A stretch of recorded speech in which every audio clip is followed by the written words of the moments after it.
The non-habitual resident program is part of Portugal's foreign investment program, and it's a key part of that whole program.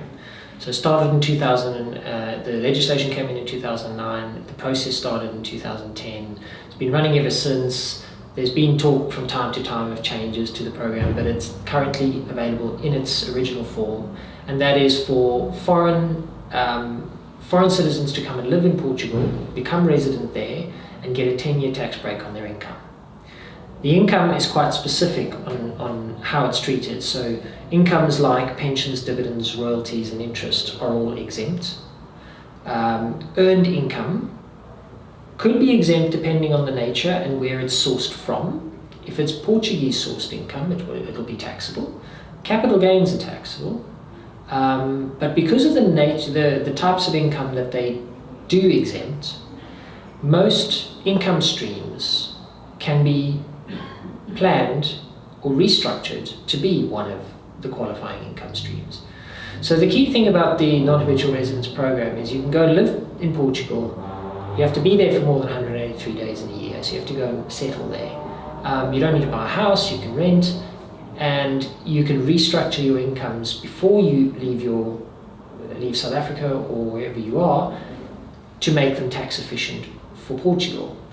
And although it's a 10-year program, with the use of certain financial products, you can extend the low tax or tax-free nature of your income for longer if you use that period of time to actually restructure things. So things like life insurance product wrappers and certain type of pension products, you can actually extend the nature of that tax-free income for slightly longer than 10 years.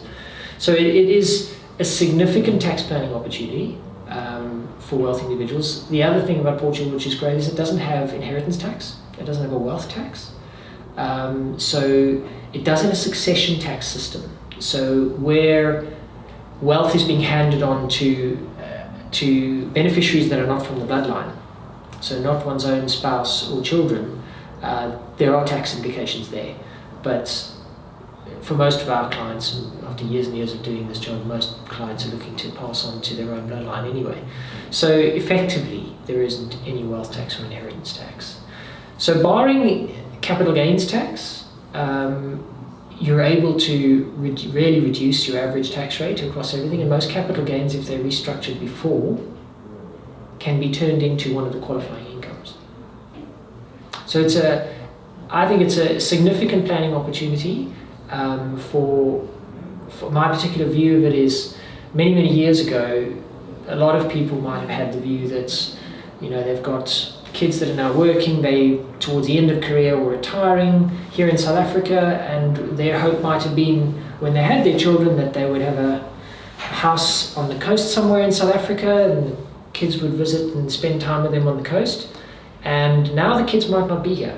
They might be in Europe, they might be in London, they might be in Singapore. And if they are in Europe and in London, for your kids to get to you in Portugal is about a 2-hour flight and only costs about £150.